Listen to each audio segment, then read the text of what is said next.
네, 됐습니다. 오케이. 네, 시작. 네. 액션. 이게 목사님이 안 나오는데 잘. 자, 목회서신은 오늘과 다음 주 그리고 9월 28일 3일 동안 집중 수업으로 하도록 하겠습니다. 다른 것들은 뭐 읽어보시면 되고, 신약 성경에서 목회서신은 디모데 전후서, 디도서 세 권입니다. 그래서 이번에 우리가 세 권을 집중적으로 연구하도록 하겠습니다. 이 디모데 전후서, 디도서의 전체 구조를 우리가 살펴볼 예정이고요. 그 다음에 목회서신서를 통해서 우리가 성경적인 목회가 무엇인가, 그리고 성경적인 목회와 현대 목회를 비교 분석해서 우리가 연구하게 될 것입니다. 이 책은 뭐 이미 다 해서 또 나눠드렸는데, 이거 하루만 다 읽어요. 하루만 다 읽어요. 제가 그냥 보통 속도로 이렇게 읽어봤는데 챕터 하나당 30분 정도면 읽더라고요. 그러니까 12과니까 뭐 서론까지 다 해서, 서론 결론까지 다 해서, 그러니까 6시간이면 앉아서 읽을 수 있어요. 그래서 그렇게 하시라는 건 아니고 하루에 1시간씩만 투자하셔도 일주일이면 다 읽을 수 있습니다. 천천히 이렇게 읽으시고 그렇게 하시면 되겠습니다. 근데 우리 서보사님은 이제 아직 또 이 서평에 대해서는 적응이 안 되셨는데, 서평은 요거 한 권을 가지고 세 페이지에 한 페이지는 책의 장점과 단점을 비평하는, 죄송합니다, 썸머리, 한 페이지에 썸머리 먼저 하시고, 그 다음에 두 번째 페이지는 비평하시고, 세 번째는 적용하시는 겁니다. 이 책을 통해서 내가 무엇을 배웠는지, 그리고 내 삶이 어떻게 도전이 되고 격려가 될 수 있는지, 이런 것들을 정리해 주시면 되겠습니다. 지금 9월 7일인데요. 일단은 9월 30일까지 내주시면 좋고, 만약에 시간이 더 필요하시면 시간은 더 드리겠습니다. 뭐 이번 학기까지 뭐 내내 드릴 수 있는데, 근데 빨리 하시는 게 좋아요. 건강에도 좋으시고, 자꾸 붙들고 있으면 스트레스 받으니까 빨리 끝내시는 게 좋습니다. 몇 페이지로 써야 돼요? 다 돼 있습니다. 저거를 세 페이지. 세 페이지. 세 페이지인데 썸머리 한 페이지, 비평 한 페이지, 그 다음에 적용 한 페이지. 그래서 2페이지 반 정도만 쓰셔도 괜찮아요. 하여튼 2페이지 이상만 쓰시면 됩니다. 자세한 거는 이제 우리 다른 분들한테 좀 참고로 보시면 되겠습니다. 이메일로 보내는지. 이메일로 보내주셔도 되고, 저 개인 개인 톡으로 보내주셔도 됩니다. 그래서 그렇게 보내주시면 되고요. 가능하면 타이핑 하시면 좋습니다. 핸드라이팅으로 하시면 제가 점수를 드시면. 이항자체, 이창양체를 잘 못 읽어요 제가. 맞아요. 왕이지체는 제가 읽을 수 있는데 한국어를 한. 타이핑으로 가능하면 해서 해주시면 좋겠습니다. 여기에 그룹 토론 및 발표라는 것이 있는데, 그거는 이제 실러버스 작성용으로 넣은 거고요. 실제로는 안 하겠습니다. 그래서 그룹 토론이라든지 발표는 없습니다. 자, 그러면은 실러버스에 혹시 질문 있으십니까? 다 이해가 되셨죠? 네.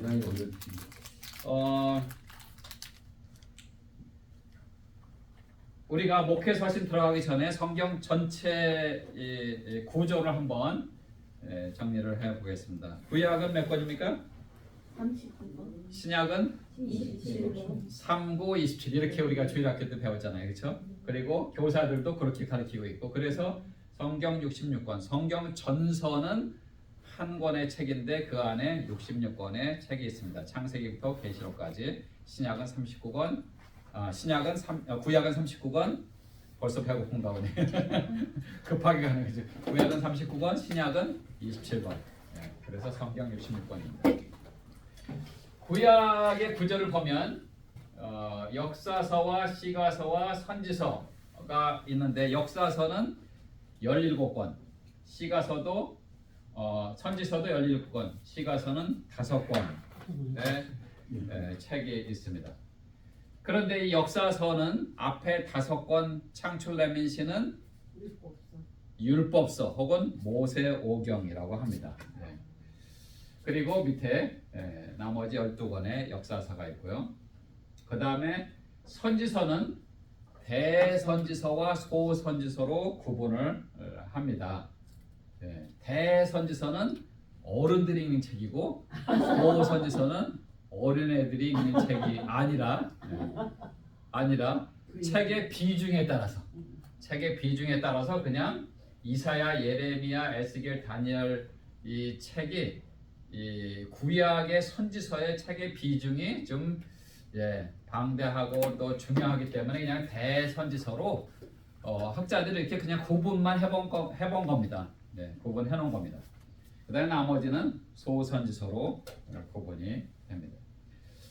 역사서는 과거의 내용들을 기록했고요. 시가서는 현재 내용, 선지서는 미래의 내용들이고요. 그 다음에 내용은 과거의 사건을 이야기 형식으로, 현재의 경험을 노래 형식으로, 그리고 미래의 기대를 설교 형식으로 기록한 책이 바로 구약의 전체 구조입니다. 그래서 요것만 여러분들이 머릿속에 딱 집어넣으시면 구약 전체가 역사서, 시가서, 선지서. 그래서 이렇게 17권인데 그걸 딱 나누니까 시가서와 같이 5권씩 딱 이렇게 층을 맞춰주면 처음에는 모세오경 혹은 율법서, 이쪽에는 대선지서. 이렇게 기억하시면 구약 전체의 구조가 머릿속에 딱 정리가 됩니다. 이렇게 해서 구약의 내용을 정리를 해주시면 좋고요. 이거 다 드릴 겁니다. 그래서 여기 있는 건 안 적으셔도 돼요. 그 다음에 신약은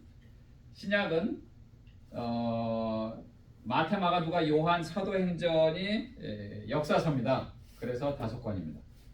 그 다음에 바울 서신과 일반 서신이 있습니다. 바울 서신은 다시 교회 서신과 목회 서신으로 구분을 합니다. 그런데 빌레몬서는 옥중 서신이라고 그래요. 바울이 로마 감옥에 갇혔을 때 그때 기록한 서신인데 오네시모와 빌레몬에 대한 이야기를 적으면서 그 학자들이 여기에서 다른 데 넣기가 그러니까 그냥 목회 서신에다가 집어넣은 겁니다. 그렇게 이해하시면 됩니다. 그래서 목회 서신, 바울의 목회 서신은 4권으로 신약 전체 27권의 그 구조를 이해할 때는 그렇게 기억하시면 됩니다. 무슨 말인지 이해가 되시죠?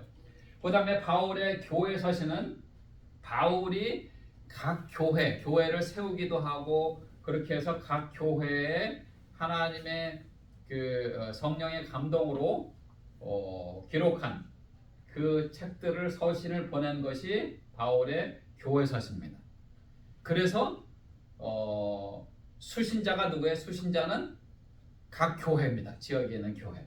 데살로니가 교회, 골로새 교회, 빌립보 교회, 에베소 교회, 갈라디아 교회, 고린도 교회 이런 식으로 각 교회에 로마 교회 그렇게 서신을 보낸 겁니다. 그 다음에 일반 서신은 성령의 감동으로 기록한 그 서신자의 이름을 따서 일반 서신의 이름을 적었습니다. 예를 들면 야고보가 예수님의 동생 야고보가 성령의 감동으로 기록했어요. 그래서 그 책을 그 서신서를 야고보서. 또 베드로가 성령의 감동으로 기록한 책이 있습니다. 베드로 전후서. 그 다음에 유다가 성령의 감동으로 기록해서 유다서가 나왔습니다. 그 다음에 히브리가 기록했는데 이 히브리가 누군지 몰라요. 히브리가. 그래서 히브리서만 저자가 누군지 모릅니다. 그러나 성령의 감동으로 기록된 책이라는 것을 이 학자들이 종교회의 때 313년 니케아 종교회의 때 그 학자들이 모여서 기도하고 했는데 이거는 정경으로 집어넣는 게 맞습니다. 그렇게 해서 히브리서를 여기다 넣었습니다. 그 외에 외경이란 나중에 이제 기회가 되면 우리가 외경도 한번 살펴볼 기회가 있을 텐데 외경은 이거는 하나님의 말씀이라고 인정하기에는 조금 좀 그 선을 넘은 거다. 마치 그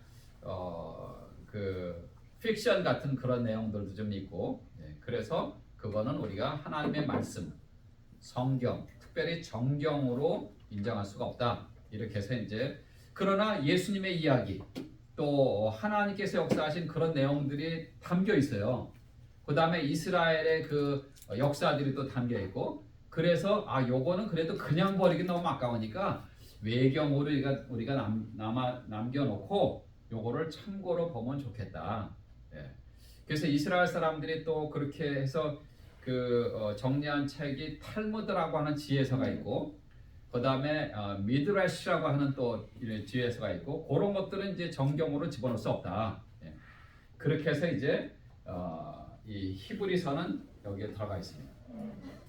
그 다음에 이제 사도 요한이 성령의 감동으로 기록한 책이 있는데 그게 요한복음, 그 다음에 요한 1, 2, 3, 4, 요한계시록 5권을 사도 요한이 기록을 했습니다. 그래서 전체가 신약의 구조입니다.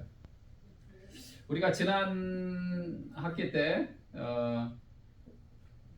사도행전의 구조를 공부를 했습니다. 사도행전은 1장 8절 오직 성령이 너에게 임하시면 너희가 권능을 받고 예루살렘과 온 유대와 사마리아와 땅끝까지 이르러 내 증인이 되리라 하시니라 하는 그 말씀을 중심으로 해서 성령 하나님이 역사하신 그 말씀대로 제자들이 그렇게 사역을 한 거예요.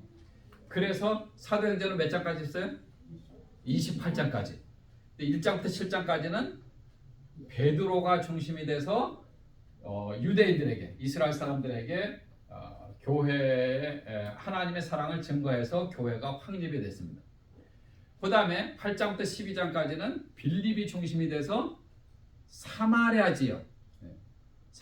지역에서 복음을 증거하면서 교회가 확산이 됐어요.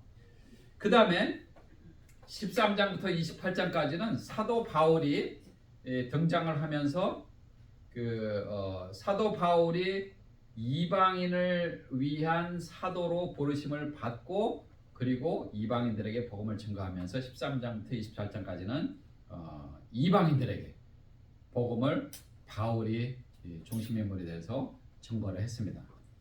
그래서 교회가 확장이 됐습니다. 이 사도행전의 주제는 뭐라고 그랬어요? 교회가 탄생한 거예요. 예루살렘 교회가 탄생이 된 겁니다. 그 사도 바울의 이야기를 이렇게 하는 이유가 이제 조금 이따가 말씀드리겠습니다. 사도 바울은 그래서 13장부터 28장까지 주님께로 부르심을 받고 이방인을 향한 사도로서 예수님의 제자로서 복음을 증거하는 그러한 놀라운 일을 감당했는데 그가 전도 여행을 다녀왔어요. 전도 여행. 그래서 1차, 2차, 3차 전도 여행을 다녀왔는데 그 사도행전의 그 챕터 장수로 보면 13, 14, 15가 1차, 16, 17, 18 벌써 배고픈가 봐요. 참 말이 헛나오네 오늘. 16, 17, 18이 2차, 19, 20, 21이 3차.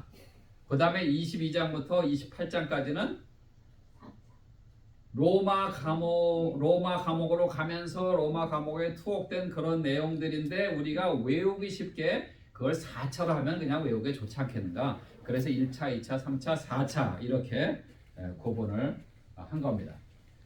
그래서 챕터로 보면 3장 그 다음에 7장이에요. 그렇죠? 그래서 우리가 어떻게 외워요? 337 박수를 기억하면 돼요. 337 대신에 3337로 기억하시면 됩니다. 그래서 1차 여행은 몇 년이에요? 2년. 2차 여행은 3년. 3차 여행은 4차 감옥은 5년. 예. 너무 외우기 좋아요. 그렇죠? 2, 3, 4. 예.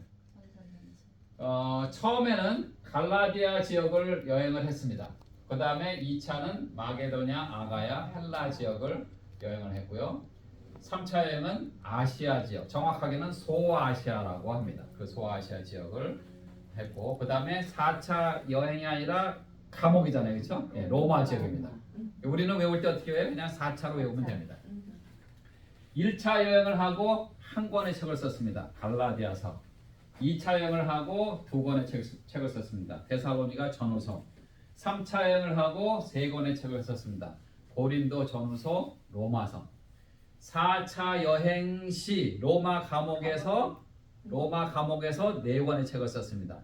그래서 우리는 옥중서신이니까 어떻게 외워요? 에골빌빌 이렇게 외우시면 돼요. 에골빌빌. 에베소서, 골로새서, 빌레몬서, 빌립보서. 네, 그렇게 책을 썼습니다. 그래서 우리가 외우기 쉽게 어떻게 하고 있어요?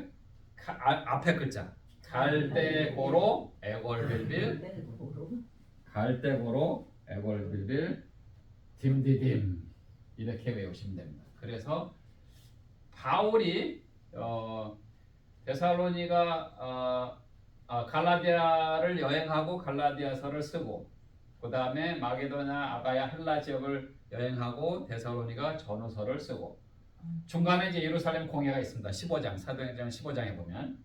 그 다음에 3차 아시아 지역, 소아시아 지역을 여행하고 나서 고린도, 전후서, 로마서를 썼고, 감옥에 갇히면서 에골빌빌 4권의 책을 옥중서신을 썼습니다.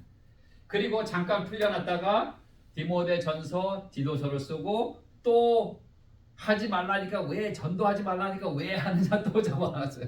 그래서 몇 년 또 있다가 다시 또 풀려났어요. 근데 이번에는 가택연금, 가택연금. 사도행전 28장에 보면 가택연금. 집에 있으면 좋은데 여행 안 된다. 그래갖고 가택연금 바로 직전에 디모데 후서를 적었습니다. 그래서 바울의 서신서를 잘 보시면요, 바울의 서신서를 잘 보시면 갈라디아서를 보세요. 이 아주 젊었을 때 그때잖아요. 예? 우리가 전한 복음 이외에 다른 복음을 전하면 저주를 받을지어다. 막 표현도 그렇고 막 이런 것들이 되게 강해요. 근데 디모데 후서는 이제 나이도 좀 들었고 연륜도 있고 영적으로도 많이 성숙했고, 그래서 야가 아니지 다른 제자들에게 이제 겨울이 오니까 좀 웨프 좀 갖고 와주면 좋겠다. 그 다음에 대만은 나를 떠나서 세상으로 갔지만 그러나 마가를 다시 데려오면 좋겠다. 마가가 젊었을 때 전도하러 가자고 그랬더니 안 한다고 그러니까 그냥 막 쫓아냈잖아요. 그래서 마가랑 하다가 신라와 함께 그 빌립보 지역으로 와서 전도했잖아요. 그러니까 마가, 존 막이 바나바 조카잖아요. 그러니까 바나바가 마가와 함께 또 다른 지역에서 전도하고 그렇게 했잖아요. 그러니까 그냥 막 그렇게 이 성경이 불같은 성경이었는데 나중에 뒤에 보시면 그런 이 유한 그런 표현들을 볼 수가 있습니다. 마가가 나한테는 이제는 유익하니라 그런 표현도 있고요. 그래서 우리가 디모데 전후서, 디도서를 할 때 그런 내용도 또 좀 다루도록 그렇게 하겠습니다. 그래서 이 전체를 여러분이 머릿속에 넣어놓으시면 이제 목회서신 디모데 전서, 후서, 디도서를 보시기에 좋습니다. 그 강의로 드린 거는 제가 쓴 건 아니고요. 그냥 이 성경 본문을 우리가 할 때는 사실 강의록이 성경이에요. 그래서 주석에 있는 거를 다 정리해서 드린 거예요. 그래서 그냥 참고로 보시면 됩니다. 참고로. 그래서 디모데 전서는 1장에서는 이제 1, 2절은 문안 인사를 하고 3절부터 20절까지는 이단에 대한 경고 그리고 개인적인 회상 이런 내용들을 다루고 있고요. 2장 1절에서 3장 13절까지는 그 교회의 그 감독이라든지 또 장로, 또 직분을 가진 사람들, 집사 이런 분들을 우리가 어떤 기준에서 어떻게 세우면 좋겠는가 하는 것들을 아주 자세히 다루고 있습니다.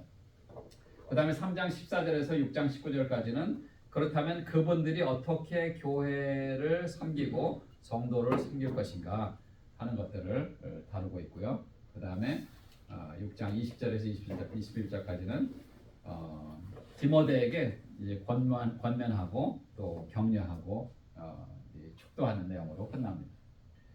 디모데 후서도 1장 1, 2절인데 일이 빠진 문안 인사가 들어가고요. 그 다음에 3절에서 2장 7절까지는 그 사역에 대한 권면, 그리고 내가 영적 리더로서, 영적 지도자로서 나태하면 안 된다.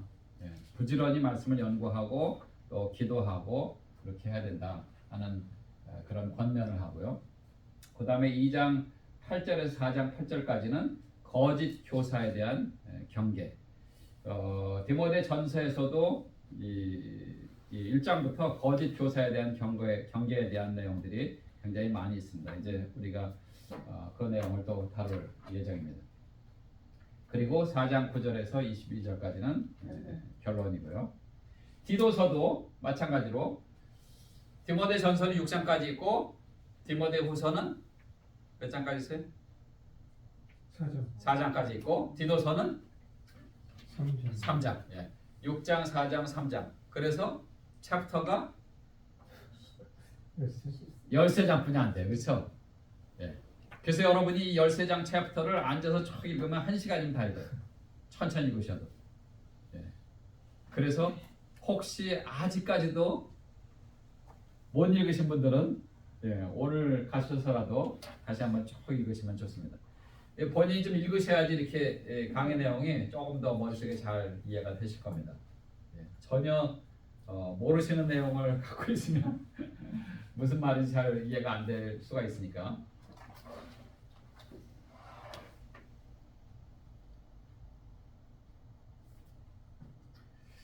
디모데 후서 13절 1장 13절 14절에 보시면 너는 그리스도 예수 안에 있는 믿음과 사랑으로서 내게 들은 바 바른 믿음을 들은 바 바른 말을 본받아 지키고 우리 안에 거하시는 성령으로 말미암아 내게 부탁한 아름다운 것들을 지키라. 그렇게 사도 바울이 디모데 후서에서 이렇게 이야기를 하면서 내가 하나님의 일꾼으로서 이 사역을 잘 감당해라. 사실은 디모데가 하기 싫다고 그랬어요. 처음에는 하기 싫다고 그랬어요. 나 이거 못한다고. 그렇잖아요. 영적인 일이 이게 쉬운 게 아니거든요. 일단은 본인이 성령의 권능을 받고 능력을 받고 그거 감당해야지. 이 하나님의 사역, 하나님의 일은 개인의 어떤 그 지혜나 지식이나 경험 이걸로는 안 되는 거예요. 그걸로는 안 되는 겁니다. 물론 우리가 사랑으로 섬길 수는 있지만 그러나 금방 지치죠. 금방 지쳐. 그 여러분들 교회에 그 소그룹 리더들 있잖아요, 그렇죠? 그 저희 교회도 이제 여기서는 이제 그 조금 하다가 좀 조금 쉬고 그다음에 팬데믹 오고 그래서 그랬는데 워싱턴 지구촌 교회 있을 때는 제가 그 셀 교회 거기선 셀 교회라고 이름을 지었어요. 스몰 그룹을 셀 교회 혹은 목장 교회 이렇게. 그런데 그 소그룹 리더들을 우리가 목자라고 임명을 했어요. 목자. 그래서 적게는 한 5명에서 많게는 한 20명까지.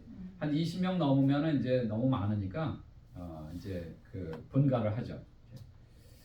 그런데 그 목자들의 모임을 매주 했어요. 제가 매주. 그래서 계속 말씀으로 가르치고 또 여러분들이 하는 것이 목회는 아니지만 그러나 목회하고 똑같다. 여러분들이 이런 심정으로 이런 마음으로 또 이런 헌신과 희생으로 해야지만 가능하지 그렇지 않으면 안 됩니다. 못 합니다.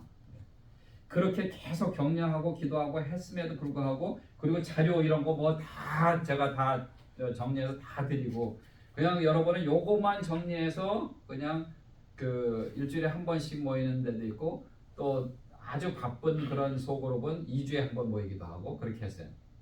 근데 그거 하기를 결국은 못해서 3개월 만에 그만두신 분도 있고 6개월 만에 그만두신 분도 있고 그래도 한 1년까지 하신 분도 계세요. 그래서 아무튼 그렇게 해서 잘 못합니다. 사도 바울도 그래서 디모데를 그렇게 격려를 하면서 그렇게 하고 있죠. 디모데는 그래서 에베소 지역에 너 그러면 에베소 지역으로 가라. 거기에 딱 있으라고 그랬어요. 내가 너를 에베소 지역에 둔 것은 이러이러한 일 때문에 에베소 지역에 둔 것이다. 이제 뒤에 이제 우리가 더 자세히 다루도록 하겠습니다. 사도 바울이 AD 61년도에 로마에 첫 번째 감금되었기 때문에 그때 디모데 전서를 쓴 것으로 일반적으로 보고요. 디모데 전서는 AD 63년. 그 다음에 디도서를 먼저 썼다고 그랬죠. 디도서는 65년경. 그리고 디모데 후서는 AD 66년경에 기록이 됐을 것으로 추정합니다. 왜냐하면 그렇게 추정하는 이유가 사도 바울이 로마 감옥에 갇혔던 그 시기와 그 다음에 그것이 이제 기록이 돼서 나온 그런 것들을 추정해서 정확한 연대와 이런 거는 잘 모릅니다. 그러나 요 즈음에 쓰여졌을 것이다라고 추정을 하죠. 그거는 맞는 거예요. 정확하게 63년 2월 7일 이렇게는 얘기 못해도 63년 그 즈음에 쓰였다 하는 것은 우리가 알 수가 있는 것이죠.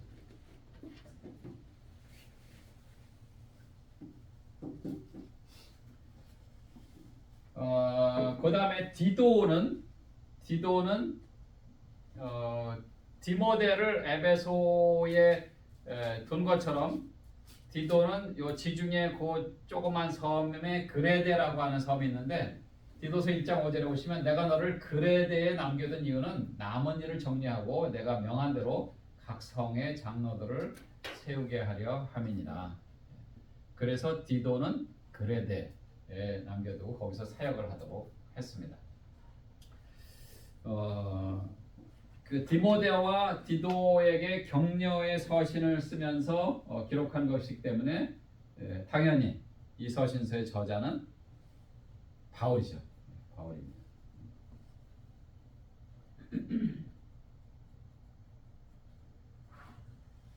디모데 전서를 그러면 한번 들어가 보겠습니다. 디모데 전서. 우리가 지금 17분이죠? 네. 저게 5분 빨라요. 아 그래요? 네, 좀 더 하셔도 돼요. 오케이. 그럼 조금 더 하고 챕터를 준비하도록 하겠습니다. 디모데 전서는 기록 목적이 영지주의의 이단을 특별히 경계하고 에베소 교회들을 윤리적으로 연단하고 교회 조직의 효과적인 운영과 올바른 목회 지침을 제시하려는 것입니다. 초대교회에 이단들이 굉장히 많았습니다. 그 중에 대표적인 이단이 영지주의라고 하는 이단이 있었습니다.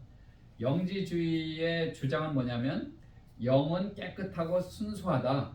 그러나 육체는 더럽고 추악하다. 그런 주장이에요.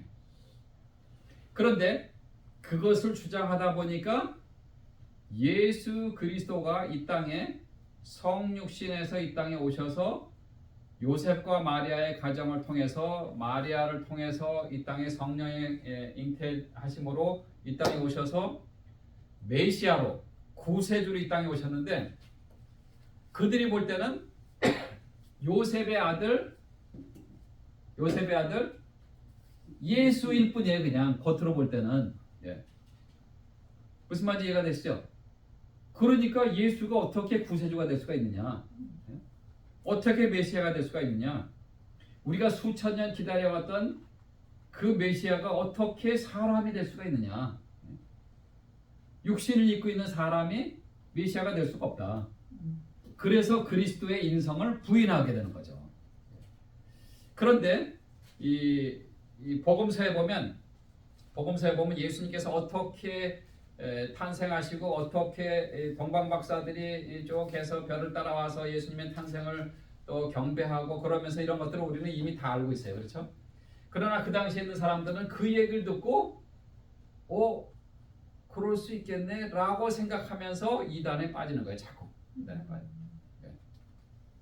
그래서 디모데에게 야, 너 일단 그러면 에베소에 머물러서 이 거짓 교사들이 얘기하는 거를 일단 그걸 수정하고 그 다음에 에베소 교회에 있는 사람들에게 하나님 말씀을 잘 가르치고 그 다음에 예수님께서 성령의 감동으로 이렇게 했는데 이사야서 7장 14절, 뭐 9장 6절 이런 말씀들을 통해서 하나님께서 어떻게 이 독생자 예수 그리스도를 우리에게 보내주셨는지 그걸 잘 가르쳐주면 좋겠다. 그렇게 해서 이단을 경계하도록 처음부터 거짓 교사들의 가르침을 경계해야 된다. 그렇게 영지주의가 니골라당하고 틀리는 거예요. 틀려요. 네. 그 당시에 어쨌든 그 여러 이단들이 있는데 저는 이단 연구를 안 합니다. 이단 연구 안 해요.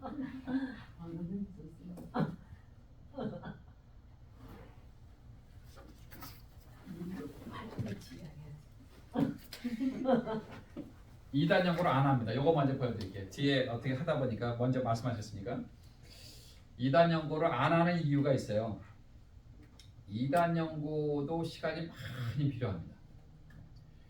미국 교회의 어떤 목사님이 이제 그 교회를 개척하고 또 주중에 이제 일을 하면서 교회 사례비가 이제 충분하지 않으니까 생활을 해야 되니까 미국 은행에 그 취직을 해서 주중에 일을 했었어요. 근데 처음에 딱 들어가니까 그 100불짜리 그것도 신권 새 돈을 계속 쉬도록 하는 거예요. 그걸 씌워서 100장씩 이렇게 해서 띠를 불러서 이렇게 해갖고 거기에 뭐 도장 찍는다고 그러죠. 딱 그래서 요거는 100장씩 신 겁니다. 계속 신. 한 일주일을 그걸 시키더라는 거예요. 그래갖고 상사한테 물어봤대. 아니 맨날 이거만 시냐? 난 지금 다른 것도 좀 일 업무를 좀 배워야 되지 않겠냐? 그랬더니 그 상사가 하는 얘기가 조금만 더 기다려보라고. 한 일주일 지난 다음에 그 다음 주에 가니까 또 100불짜리를 탁 주면서 일주일을 쉬었잖아 이거를 맨손으로. 그런데 이 안에 위조 지폐가 있다. 그걸 찾아내라. 그걸 찾아내. 근데 겉으로 보기엔 똑같은데요. 이거를 일주일 동안 쉬었잖아요. 몇만 장을 쉬었겠죠. 그렇죠?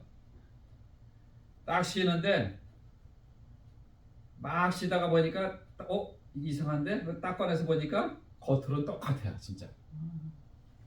근데 자세히 보면은 뭔가가 틀려. 뭐 프린트물도 조금 틀리기도 하고 뭐 그다음에 어떤 거는 왜 이 가운데다가 뭐 집어넣는다고 그러잖아요. 그렇죠? 예. 그런 것도 있고 위조 지폐를 방지하기 위해서 그다음에 뭐 끝에다가 뭐 여기다가 뭐 그림이 이렇게 하면 뭐 두 개가 있고 뭐 이런 것도 하여튼간에 각 나라마다 이렇게 그렇게 하는데 딱 나온대요. 그래서 그거를 간증으로 한 거를 제가 또 픽업을 한 겁니다. 우리가 하나님의 말씀을 연구하고 하기도 사실 시간이 부족해요. 근데 말씀을 잘 알고 있으면 이단들이 하는 얘기, 저 이상하다? 금방 알 수가 있습니다. 금방 알 수가 있습니다. 저는 그래서 이단 연구를 안 합니다. 그러나 어떤 것들이 이단인지는 알죠. 뭐 신천지, 아틀란타도 신천지 맞잖아요, 그렇죠? 신천지, 여호와의 증인, 또 누구예요? 정명석 뭐 이런. 그 다음에 박태선 장로, 또 그 다음에 또 다락방 뭐 이런. 그들이 주장하는 그런 것들을 보면 이건 아닌데 금방 나타나죠. 그래서 여러분들이 혹시 이단에 대해서 연구하기를 원하시면 그냥 연구를 하지 마세요. 여러분도 연구를 하지 마세요. 이단이 어떤 건가 잠깐 한번 그냥 살펴보기를 원하시면 구글에다가 한국교회 이단 이렇게 치시면 다 나와요. 예, 그래서 그 정도만 그냥 보시면 돼요. 그들이 주장하는 뭐 이런 거 연구하실 필요 없어요. 성경 연구하세요. 하나님 말씀을 잘 배워놓으시면 이단들이 주장하고 이야기하는 그런 내용들을 금방 알아차릴 수가 있습니다. 금방 알아차릴 수가 있어요. 예. 그래서 이단을 경계하는 그것을 디모데 내가 교인들에게 잘 가르쳐라 그렇게 이야기를 합니다. 디모데는 하나님을 영화롭게 하다라는 그런 뜻을 가지고 있습니다. 디모데 이름의 뜻이. 예. 그래서 초대교회에서 그 귀한 사역을 잘 감당한 사역자죠. 사역자입니다. 그래서 이 너베라는 지역에서 태어났고요. 그 다음에 아버지가 하버지가 됐어요. 이거 수정해서 드릴게요. 아버지는 헬라인이고 어머니는 유대인입니다. 네. 그래서 외할머니가 로이스고 어머니가 유니게, 영어로는 유니스입니다. 유니스. 우리말로는 유니게로 번역이 됐어요. 그래서 외할머니, 어머니의 신앙, 유대인들은 어머니가 신앙들이 좋습니다. 예, 그래서 모계 사회예요, 모계 사회. 그러니까 어머니가 유대인이면 다 유대인이에요. 그러나 아버지가 유대인이고 어머니가 이방인이면 시민권을 못 받기도 해요. 예, 모계 사회이기 때문에. 그래서 어머니와 할머니의 외할머니의 그 신앙을 본받아서 그렇게 어렸을 때부터 영적으로 잘 성장한 귀한 사역자입니다. 자, 이제 우리 채플 준비하고 채플 드리고 그 다음에 점심 먹고 또 진도 나가도록 하겠습니다. 보니까 제가 날짜를 바꿔가지고 안 가도